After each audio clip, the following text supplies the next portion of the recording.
আসসালামু আলাইকুম my lovely viewers. আজকে আমি চলে আসলাম রায়পুর উপজেলার দেশীয় শিল্প ও পণ্য মেলায়। মেলায় ঢোকার জন্য এখান থেকে টিকিট কেটে নিতেছিলাম। দেখতেছেন প্রতিটি টিকিটের মূল্য ছিল ৳১০ করে। কিন্তু ৫ বছরের নিচে যে সকল বাচ্চারা আছে তাদের জন্য ফ্রি ছিল।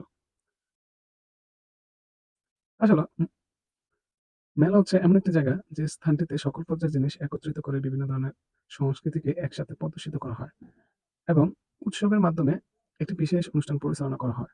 আমাদের আজকের এই পোস্টটি আমরা মেলা নিয়ে বর্তমান সময়ে বেশিরভাগ মানুষ সামাজিক মাধ্যমেই বিভিন্ন বিষয় নিয়ে নিজের মনোভাব তুলে ধরার চেষ্টা করে। তাই আমিও আপনাদের মাঝে আমার মনোভাব তুলে ধরার জন্য এই ভিডিওগুলোই করা।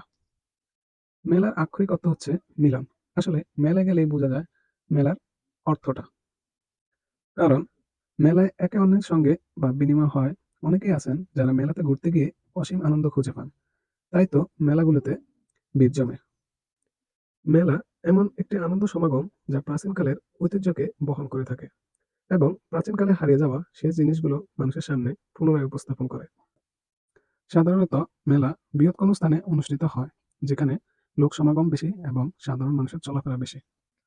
ছোটবেলায় মেলা মানেই বুঝতাম বিশাল খোলা মাঠে মাটির তৈরি হাতে গড়া লাল নীল চুড়ি আর কদমা বাতাসের সমাহার। সেই ছবিটাই মনের মধ্যে গেঁথে আছে। তাই আজও মেলা গিয়ে ছেলেবেলার সেই অনুভূতিগুলো খুঁজে পাওয়ার চেষ্টা করি। মেলায় একটি সামাজিক, বাণিজ্যিক বা অন্যান্য কারণে একটি স্থানে অনেক মানুষ একত্রিত হয়। মেলা শব্দটি শোনার সঙ্গে সঙ্গে আমাদের মনে আনন্দের অনুভূতি হয়।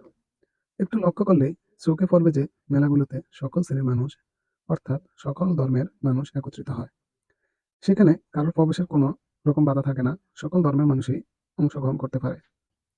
দেশ বিদেশে বিভিন্ন সময়ে নানা ধরনের মেলা অনুষ্ঠিত হয়। যে মেলাগুলোতে বিষয়ভিত্তিক হয় এবং সেখানে বিভিন্ন ধরনের জিনিসপত্র পাওয়া যায়। মেলা কিন্তু সত্যিই চমৎকার। কত ধরনের জিনিস পাওয়া যায় তার ইয়ত্তা নেই। আজ মেঘলা দিনে মেলা থেকে ঘুরে আসলাম। রোদে তো মন মতো করে ঘোরা যায় না। কতদিন হয়ে গেছে মামা কাকুদের হাত ধরে মেলায় যাওয়া হয় না। সেই ছোটবেলায় তাদের সাথে গিয়ে কত খেলনা আবদার করে নিয়ে আসতাম বাড়িতে। আর মায়ের বকুনি খেতে হতো। বহুবার মেলায় যাওয়ার সৌভাগ্য হয়েছে। কিন্তু কখনো একঘেয়ে লাগেনি। মাটির জিনিস, বাঁশের বাঁশির আওয়াজ, কাঠের জিনিস, খেলনাপাতি, রং-বেরঙের খাবার আরো কত কিছু থাকে, মনটা ভরে যায়।